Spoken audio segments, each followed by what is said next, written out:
Welcome to Around the Blockchain here on BitBoy Crypto, the largest crypto community in all of the interwebs. I'm your host, Jay Chains, today, filling in for Mr. DZ. So if you're in the chats, make sure you send him a get well. He'll be fine, but I'm hosting for him today. He'll fill in for me on Friday. Hey, it's Around the Blockchain. We come to you every Monday through Friday at 5 p.m. Eastern, and we have got a show for you today. All right, crypto freaks and geeks, what are we going to talk about today? We're going to be talking about the IRS targeting cannabis cryptos. Can the crypto ecosystem get shut down? And is Cardano starting a record company? DJ Hoskinson. All right. This is Around the Blockchain. If it's your first time watching, everybody's got a zero down in the corner. If you are in the chat, give them a +1, and we'll give them some points. Whoever's got the most points at the end of the show is our lucky winner for the day and can leave us with a parting message. Let's see. Before we get into the show, we want to do a little market watch. The global crypto market is at 1.8 trillion, down 1%. This again, another week we're having a struggle here. Everything's down. Bitcoin down 5% on the week. ETH down 7.5%. Cardano down 9.23%. I mean, it's just red all across the board, except for BNB up 7% today. Very interesting. All right. Let's get into the show today. Oh, really quick, before we do that, make sure that you go down into the description and you can follow a link to everyone's channel. Make sure you like and subscribe to everyone. They put out some fantabulous content. We love them here at BitBoy Crypto. All right, first topic we're going to talk about today is the IRS targeting cannabis crypto companies and their portfolios. Now, the IRS commissioner said that the use of cryptocurrencies in the cannabis industry is one of their top enforcement priorities and part of a broader effort to regulate crypto. In July of 2021, IRS said that they intended to tighten taxation and reporting rules on businesses dealing with crypto. They've not yet asked businesses to report high-worth crypto transactions explicitly. However, companies need to file a form for every transaction that is over $10,000, as we know. All right, Niku, let's start with you. Why do you think they are targeting cannabis shops harder than the average industry? Well, we need to talk about weed, don't we? Well, I have to say, I mean, many topics I really like to talk about, and I gotta be honest, cannabis and marijuana in the United States is not really one of my top topics. But I mean, I just think let it be cannabis. I think it doesn't really matter what industry it is. I think ultimately we are gonna see, regulation come, crack down, have a go at cryptocurrency as blockchain, and I think it doesn't matter which industry is going to be targeted. I think from a regulation and from a tax perspective, doesn't matter which industry. Absolutely. It does not matter. Regulation is regulation. Altcoin Daily, do you think that this is the federal government's way of going after states that skirt around federal laws?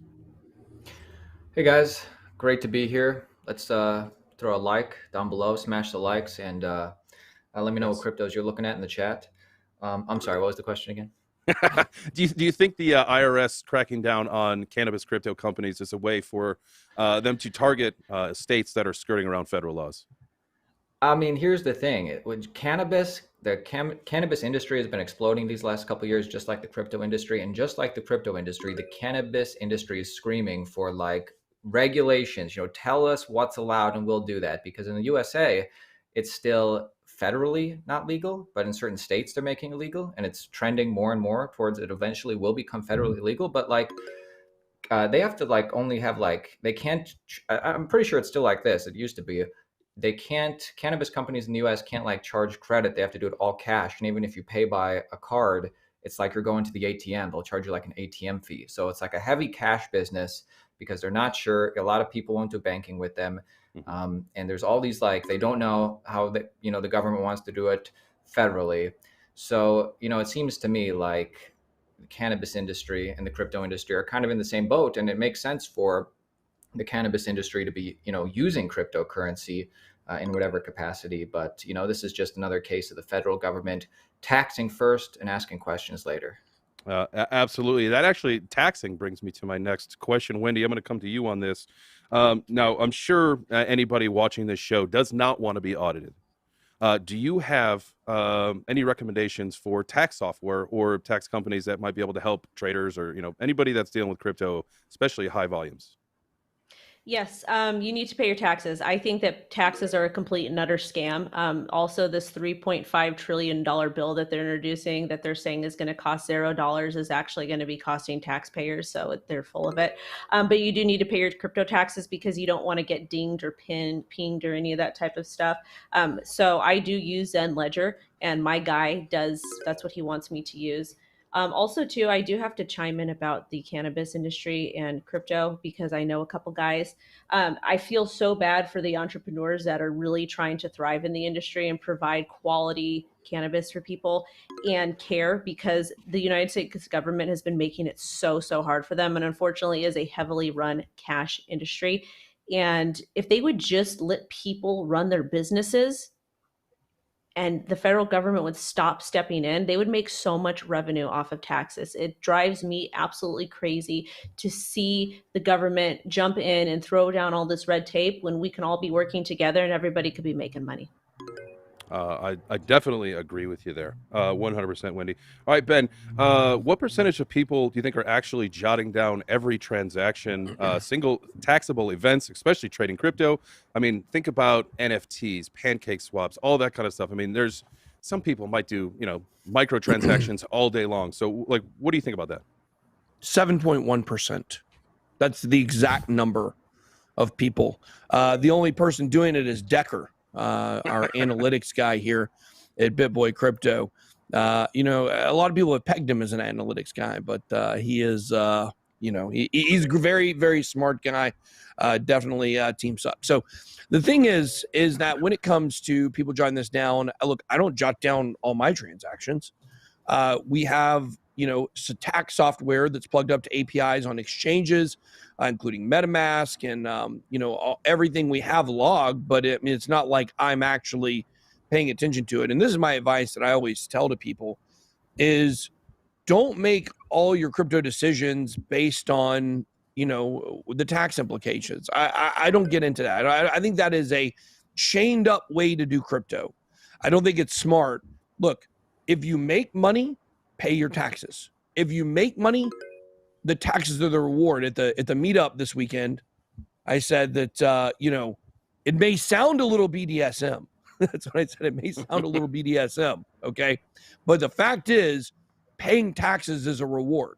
It sucks, but it feels like you're getting punished, but it's actually a reward because it means you've done well and you've had a big enough gain that you have to pay taxes on it. The government is not. Really quick, but do you think that the heavy-handed nature, how they approach it, is still your reward? I'm going to tax you 40%. Now we're thinking about adding more on for long-term gains. Yeah, they're always going to want to add more. That's the nature of taxes. Do you guys think our taxes are going lower anytime soon in America? Do we think that all of a sudden we're going to come in and our tax burden is going to be less? It's not the way it works. It inches up constantly. Until you finally get to communism. So that's just what they're doing. It's not like, sometimes I feel like people in crypto feel like we're the only ones being attacked for taxes. Like, that's dumb. Real estate taxes are always going up. Anybody that's making money, your taxes are going up. The person that works for, $5 an hour, well, that's not a real thing anymore. When I worked at McDonald's when I was 15, it was $5.15 was minimum wage, okay? But if you're making $5.15 an hour at McDonald's, you ain't got to worry about your taxes. You're going to get money back at the end of the year. But that's a big scam too, because they're increasing your tax rate too. You just don't see it because you're getting money back at the end. So over time that gets less as well. Yes, Wendy, you had your hand raised. Yes, sir. It actually the worst part about taxes, the people that get hurt the most are the entrepreneurs in the United States. These are the small business people. These are the people that are essentially the backbone of the United States, and it's really, really sad because my ancestors, they immigrated here, of course, and it's becoming so impossible to successfully run a small business. Like they're getting taxed like crazy in California. The payroll taxes in California for our businesses are insane, like absolutely insane. And I'm just like, I'm looking at them as opposed to Nevada or Arizona. I'm like, maybe it's time to finally move, but it's hard with this weather and all my family's here. But the family I can relate to. The weather, no. I pick the weather over the family. Oh, gosh. It sounds like you live in a fair weather family. Well, it's probably better than being a. Woo! Niku, hey. what do you have on your face? Is well, I said nobody that going to before. address Actually, this? Way to be yeah, sensitive. I It's certainly rude, do. sir. He did. I certainly want to do it. The last time I was on your show, that was the day that I figured, or I discovered that I had a case of bad Bell's palsy, and that's around a month Really? ago. Yeah, and I didn't know it that Wow. day. That day, I just knew that I couldn't close my mouth anymore. I didn't know what was up, and I didn't know if I had a heart attack or not. But I had to go through with around the block. I'm So, telling you, now Ben. Wow, man, Ben, he that's like a warrior went through the entire show. We got off, and he's like, "Yeah, man, I don't know what's going on. I can't move half my face. My eyes watering." I mean, he muscled through. I you am so serious? impressed. So impressed with you, man. Thank you. wow. I thought it looks like some warrior tape. I mean, that's what it looks like. Well, It looks like you put something on this like is the good thing. Yeah, this is Yeah. what I got yesterday from the clinic, and they did give me like in face color, and I said, "Can you pep it up with some better color?" And then I got Oh the blue. wow. He wanted Braveheart blue. Well, I'll tell you, Yeah, it doesn't look like something you're wearing because you're impaired. It looks like something you're wearing because you're ready to, you're ready to roar. I like I it. am. There you Definitely, go. I am. Wow. definitely. All right, so Amazing. hey, if you like what's going on so far in the show, make sure you hit the like button. Let's shift on over to the second topic of the day. Can crypto get shut down? Now, the code conference that took place yesterday, Elon Musk, Mr. Muskrat, as we like to call him here, was there. He spoke in depth about whether or not governments can ban Bitcoin. Less than a week ago, as everyone knows, China's central bank has decided that all crypto-related transactions are now illegal. But Elon did add that it's impossible to destroy crypto, but he also believes that governments are likely to slow down the industry advancements. Altcoin Daily, let's start with you on this one. Point blank, can a country, any country, actually ban crypto? I mean, yeah, a country can ban crypto for its own people. China is doing that in many ways. The US is regulating it, which I think is good, meaning they're not going to ban it. Now we just have to get those regulations taken care of. Now, as far as, can a country shut down cryptocurrency, like Elon Musk was implying? I think that was, they can shut down some cryptocurrencies. I think, Bitcoin is, past the point of no return, probably Ethereum, probably a few others. It really depends how things go in the future. But it's more likely if a country tries to do anything, because cryptocurrency is global. A lot of people compare cryptocurrency, the nascent market exploding right now to back the internet and computers during the 90s. Well, that was primarily the dot-com bubble was primarily confined to accredited investors in the US. And, maybe the US government could have shut that down, but they didn't, thank God. But like with cryptocurrency, it's a global thing. There are kids in Bangladesh buying coins. There are people in every country who can build and contribute to open source code or get hired by a team. So, more likely they can't really shut it down. They can make things, worse or better for their people, but inevitably, it'll just go offshore, or different countries can use it. Absolutely. Niku, let's come to you on this one. Now, we spoke a second ago about how, China banned all crypto transactions, making it illegal. At this point, is there anything left that they can do? And who's going to be the next country as the crypto boogeyman? Oh man, every country is a boogeyman. But first of all, I want to say, what is the currency, right? Currency is a medium of exchange for goods and services. In short, it's money in the form of paper and coins. Now we got it on the blockchain. I think it's important to make a difference between currency and the blockchain. Now, that's the first thing that I want to say, because I think that we are mixing things up. We're also mixing things up when it comes to decentralization. From my point of view, we're not going to see a decentralized economy. We're going to see decentralization in many other aspects, in many other industries. Let it be music, let it be insurance, let it be energy. So from my point of view, it goes without saying that no government, no country, they're all boogeymen, except for what is it, El Salvador, and there might be some other little country. But I always try to come back to the fact: why would a country let its monetary responsibility, its monetary system, be decentralized, go out of hand? So I think, from my point of view, yes, I think every country can be a boogeyman, and I think we should differentiate between decentralizations, between monetary system and all the other traditional industries that will that will migrate onto the blockchain. Excellent. Wendy, coming to you on this next one. Now, if we start to see crypto on and off ramps start to go down, is this going to leave us with Bitcoin ATMs only? If no, what do you think is a solution that can help people get around it? I think Bitcoin ATMs would probably be the first to go. And just that's just what I think. I think regulation would come to those more. But another interesting thing that happened this week is I did read that in China they have completely shut down web access to like CoinMarketCap and CoinGecko. Like you cannot access those sites. And that's a little bit scary. I know there are alternative ways, like there's I can't think of the correct term for it, but it's somewhat of a radio where you still can access your Bitcoin wallets or your crypto wallets or the internet. But it's for generally more tech advanced people. I have no idea how to use it, but it is a pretty scary thought if they do decide to ban this stuff. But I think at that point, if they're going to be outright banning crypto, there's going to be some serious upheaval that's going to also occur. Absolutely. Altcoin Daily. So Musk is also convinced that the U.S. Securities and Exchange Commission should do nothing when it comes to regulations. Do you think that they should do nothing, or is there some level you find appropriate? That's funny, Elon Musk saying that, because he's always been at war with the Right. Securities and Exchange Commission. So Right. that's, funny, very congruent with how I think of how he thinks of the SEC, because they just are a pain in his ass. As far as, what the SEC should do, that's what everybody's trying to figure out. And obviously, unlike some of the stuff we're seeing, trying to go through in the infrastructure bill where they just want to tax it without understanding it, or like just tax certain parts of it, like proof of work at a certain point, or only proof of stake. We saw that go through many variations. It seems to me they need to do a lot more learning before they impose these heavy regulations. I like what Raul Paul said recently in a tweet thread, how the Securities and Exchange Commission rules were first put in play in the 30s. Maybe they need to be updated a little bit, because these things are happening whether we like it or not. And if the US wants to go heavy with the SEC, all that means is crypto companies are going to move off seas.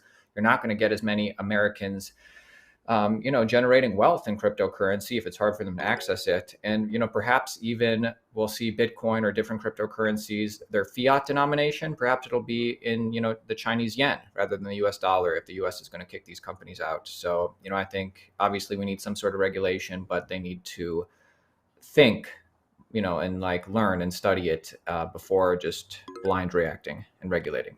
No, absolutely. And I think, Wendy, you might have actually tweeted something. It might have been yesterday, too, kind of hitting on that whole thing with the act from 1933. I mean, we are almost at 100 years. A lot has changed. How can we still be following these same laws almost 100 years later? It's always pretty shocking to me. Like, have you ever listened to like AM radio when you're driving into work and they're like, oh, this state just removed this law dating 200 years back.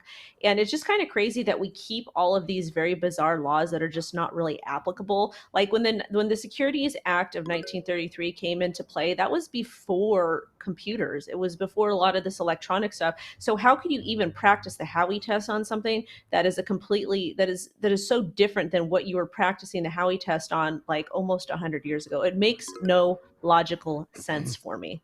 None whatsoever. Ben, I know that we're getting close to the end of where we think the run potential is for this cycle. Suppose we get up and we get to 70 or 80,000. Do you think Tesla's going to start offloading some of their Bitcoin? Man, that's a great question. I think they very easily could, but I don't think they would disclose it probably until the end of the run. I don't think Elon Musk is in on Bitcoin. I don't think he's not a true Bitcoin supporter like Michael Saylor, somebody that won't sell, probably to a fault.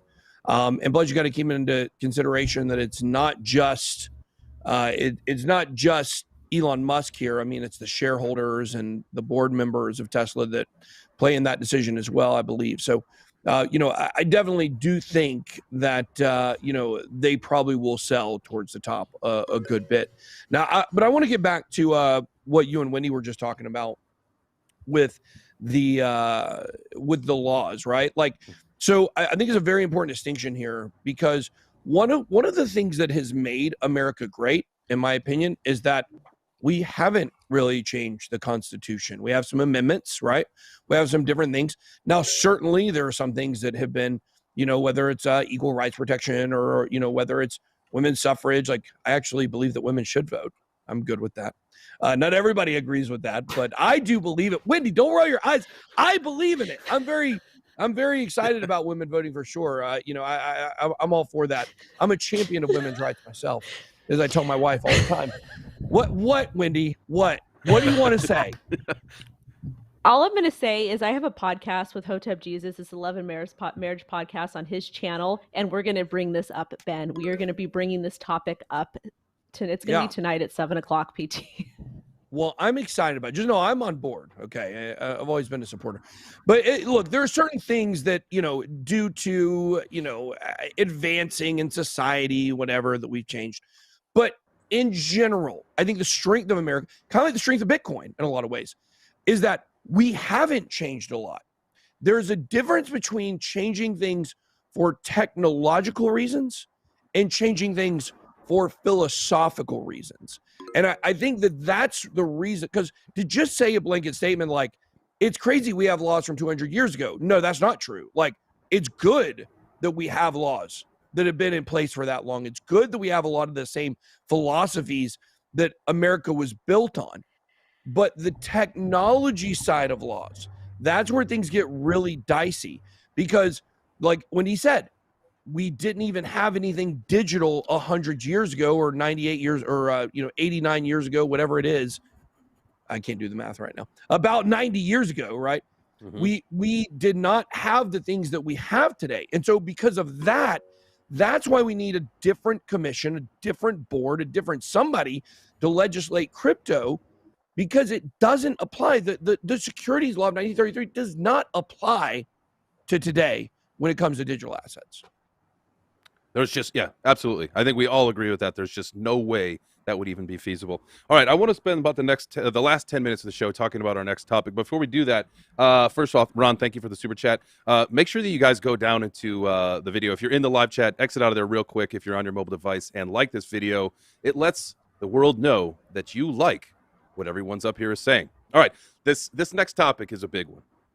DJ Hosky. Coming to your next music festival near you. Cardano is going to start a record company, maybe. Charles Hoskinson working on releasing a new album with one of the most famous musicians working in the electronic dance music genre, Paul Oakenfold. That's a name I actually haven't heard since probably Oakenfold? Yeah, probably the early 2000s. That takes me back to Ultra Music Fest in Miami 2002. Yes, absolutely. All right, so Oakenfold, if you don't know who he is a British record producer, a famous trance DJ. Back then. Yes. We were all 12 years old, right? You were probably 2 years old. Just kidding. Yes. He wasn't born. He's the young one. Yeah. Let's see. Anyway. He has been nominated for a Grammy Award 3 times and for the World Music Award twice. His song is going to carry, the album is going to carry the title Zombie Lobster, and it's going to be a full-length album. Wow, that's pretty intense. Niku, let's start with you. Do you see more artists jumping in the short term, or do you think we are still a long way out from more artists entering the... No, obviously, we're not a long way out, right? Because, I mean, we are seeing a lot of blockchain-related trends. They're taking shape in the music industry. And when it comes to Charles Hoskinson, I think he's just trying really to emphasize on the importance of the blockchain for the future of the music industry. And in that sense, also then making awareness for the Cardano blockchain. And I love what he's doing there. Now, so obviously for all the artists and the content providers, right, there's finally hope that decentralization, and I do believe that decentralization can actually play a big part in the music industry. They obviously can eliminate the music production and distribution policies that have so far only benefit the major music labels. So I think that Charles and Cardano is doing the right thing, and I do think that not only CC Top, also who were the first, it was Kings of Leon. I think that anyone that is an artist or content provider that has a hope to make more money, well, they will praise the blockchain. Yes, I definitely agree with you. That was something I was going to talk about next, too, is that Cardano, they also just launched a music NFT by ZZ Top's frontman, Billy Gibbons. Now, buyers were able to purchase that with Cardano, and it was launched on Terra Virtua. Altcoin Daily. Is Charles Hoskinson the next Dr. Dre? And what exactly, in your opinion, is a zombie lobster? I think Charles Hoskinson is more like maybe a Jimmy Iovine with the money and bringing the talent together. You know, I can't wait for that album. I think what we're seeing with, I don't know the name of that, you know, famous EDM artist, the trance guy. I'm sure he was big, but from my understanding of that story, you know, what he's doing, he's releasing the song, the album cover art, every different aspect of that as a straight up NFT, where it's kind of like what we're seeing, like the most popular implementations, like a Beeple, or like it's basically like, oh, the artist, the creator is saying, this is the original, this is the one I'm going to put my digital signature on, this is the one that will hold value. Just like, you know, we're seeing, and it's great for the artist to be able to do that, you know, going, basically they don't have to go through their, you know, the big company to do that themselves. And it's kind of like what we're seeing with, you know, all these like OG memes from 10 years ago. They're like putting their original meme picture up for auction as an NFT, and they're making bank from it. So they're getting to keep all that. That's really awesome. And I think ZZ Top and the EDM guy, they're doing the same thing. So that's like, you know, really just like the base level of what NFTs possibly will do in the future. And I think that's all they need to do for now. Fans will be happy just to get the original with the digital signature, and the artist will be happy to make some money. I think NFTs, you know, it's going to be real possible, or real likely rather, that NFTs will have, you know, more utility in the future, but we're still in the early years of that. And I guess the bigger picture for me is, as a Cardano holder, or if anybody holds Cardano, this ought to be really exciting to you, because Cardano is well-funded, popular in the hearts and minds of people in the industry. And they just have implemented a $100 million fund to launch different DeFi protocols and NFT things in the Cardano ecosystem. So this just speaks to the fact that Cardano, now that they're smart contract ready, is you know, ready to hit the ground running. And they hopefully learned a lot by standing on the shoulders of, you know, Ethereum these past couple of years, seeing their successes and their failures. And Cardano is ready to build out its ecosystem and bring some cool people in and really do it right. So that's exciting. Absolutely. Speaking of ecosystems, Wendy, do you think with blockchains kind of getting into this music space, they're going to have to strike deals with companies like Spotify, you know, Apple with Apple Music, you know, companies like that? Do you think they're going to have to start working with them in order to survive through this ecosystem? It really all depends. It depends on the artist. It depends what the artist wants to use. With NFTs and blockchain technology, it's really a big game changer for artists. It really is. I actually sat with an old friend of mine who's been in the game since the late 80s, and he just kind of explained and told me how the industry was back then and how predatory they were, and you could only do certain things, and they made you sign these crazy agreements. So I think that with NFTs now, I think that the artist totally has full control, and they're going to be able to dictate their terms, especially if we see these artists that were no names before NFTs, and then they eventually got out there, they went viral, etc. The record labels and all these different companies are going to be coming to them because they want the exposure. In 2021, we've seen kind of a flip with traditional marketing, and a lot of these traditional marketing agencies are actually going out to influencers as opposed to hiring, you know, people that they would normally hire. So I'm 100% here for it. I'm happy. And I think that album that Charles and Mr. Paul Oakenfold, and I think he did a song with that band Crazy Town. I was probably like 13 at the time, but I think it's a play on Rock Lobster from B-52s. Oh, good. And by the way, Altcoin Daily, you didn't, I don't think I heard you answer the question about what you think a zombie lobster is. I avoided that question there it is. Yep. There it is. No, I avoided that question for sure. But a zombie lobster, I mean, here's the thing. Don't they say that lobsters can they don't die naturally. They just die of, or maybe they say that about sharks or something. Who knows? Anyway, it's a lobster that has senescence. Let me just change the topic real quick. I'm surprised that we're not talking about the fact that Ripple has launched a $250 million fund for NFT creators and creations. Well, hey, we got a few minutes. Let's talk about it. I just know the headline, but I can't wait to see, you know, some XRP NFTs, you know? All right. I have no opinion on it other than that. I just wanted to bring the news to the world. I know people like XRP here, and that ought to be good news. All right. Well, if anybody has anything to speak about that, speak now or forever. I don't like XRP. I think XRP is the biggest shitcoin around. No. I know the BitBoy audiences are big fans of it. That's all I was saying. If you like XRP, smash the like. Yeah, Well, yeah. why don't you like oh. XRP? Why is XRP such a bad coin?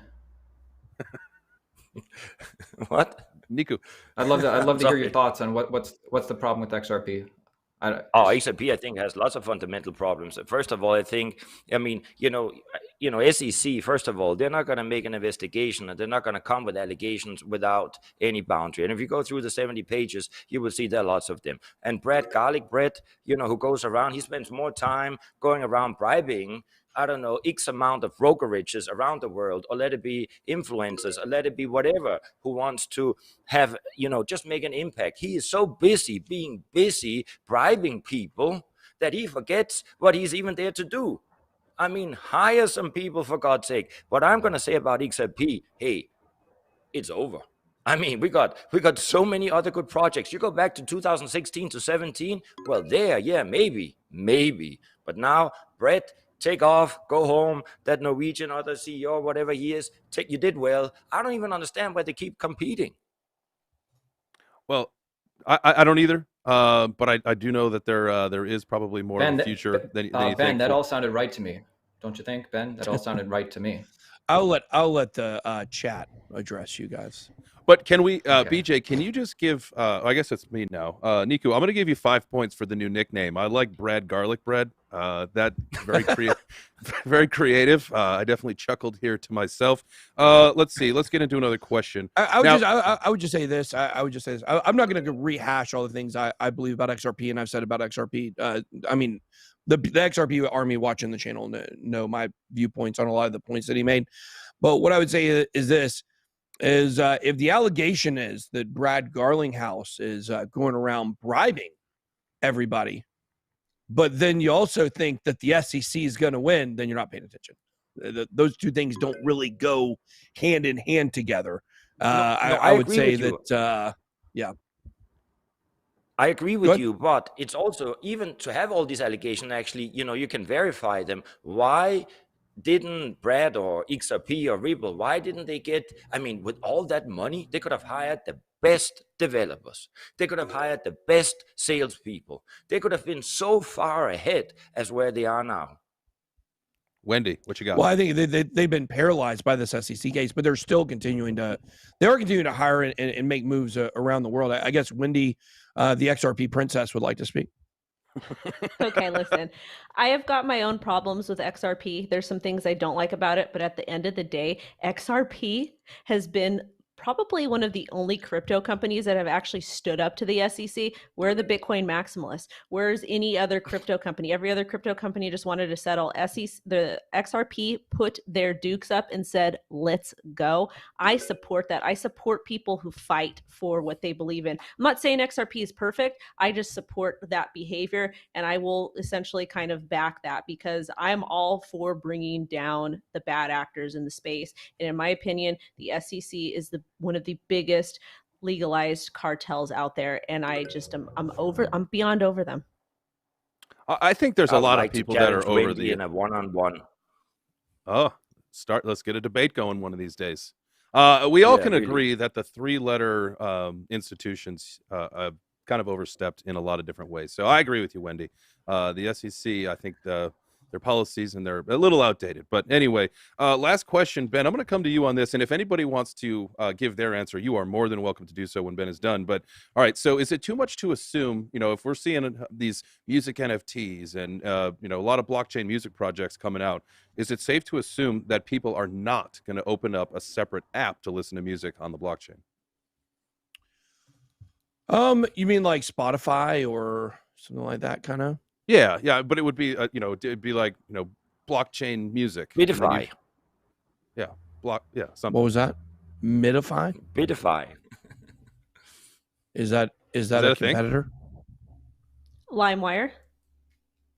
LimeWire. Yeah, we're going to be opening up LimeWire and BearShare. I've got my Napster app. I'm ready to, it's actually, they integrated it into MySpace.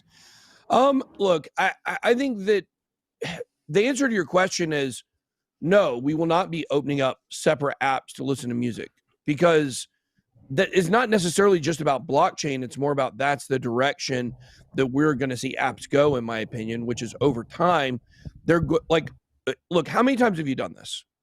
Ask yourself this question. And just remember, there are much smarter marketing people out there, developers, that understand this way better than we do. But Justin, I want to ask you this. How many times have you gone to your phone and said, oh, I need to do this thing?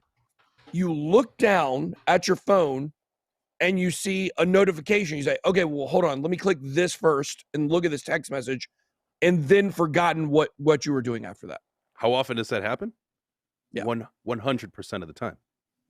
Yeah, every single time. How many times do you look down at your phone and you say, oh, let me just do this one thing real quick, and then you cannot remember your original goal for picking up your phone and looking at it, right? It happens to all of us many times.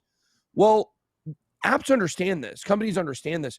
They understand our lack of attention. That's why TikTok is successful, right? And plus, because, it's just really great. I've been particularly interested by trailer talk lately. But the idea is that they don't want you to get distracted. They don't want you to go away from their app. We see this in China with their super apps, like basically, I think WeChat is their main super app, where they got all this stuff built into it, so you don't have to leave. What does that say? We are boomers. Yeah, we're boomers. That's why. Speak for yourself, Wendy. I'm hip and trendy. Everybody knows that. You're still a boomer, So, though. well, yeah, for sure. But I'm a hip boomer. Y'all remember that? And no, I didn't mean like my hip is broken. That's a baby boomer. Okay. Just kidding. We love our baby boomers here. That was a joke. Y'all. I love people older than me. But I need y'all. I need y'all. So the idea here is this, though, is that they don't want people to leave apps and go to other apps. They build everything into their app. So like on WeChat in China, I think it's the WeChat app where you can do this. You can basically you can share something on social media. You can review a company. You can look up a dog walker, for instance. Or a pet groomer. They can come into your house and groom your pet, and then you can leave them a review on social media. Like, everything works together, right? If we were to actually do that here, that would take like 7 different apps to achieve, that process from start to finish. But they want everything built on one. So the idea eventually is to see what kind of blockchain music, technologies get integrated into larger apps, if that makes sense. Well, we will all see how that goes. That is it. That's all the questions I have on my notes. So that means, Wendy, with your boomer comment, took it, because you and Altcoin Daily were tied, but that boomer comment took it. So if you would like to leave us with some parting words, now is your time, Wendy. Thank you guys so much for having me on again. This is probably one of my favorite events of the week that I do. Thank you guys for 100,000 subscribers on the O Show. We are now the 3rd largest female crypto YouTuber in the world. It's been a pleasure hanging out with you guys. And tonight I am dropping an interview with a attorney CPA who will be answering some tax questions on my show. So I highly recommend you guys check that out, just to get yourself educated. Again, guys, love and light to y'all, and bless it up. Awesome. Thank you. Thank you to everyone here participating tonight. And as always, we will see you again tomorrow, 5 p.m. Eastern. DZ will be back, so don't miss it. Have a great night. It's time to go to the Braves game. See ya.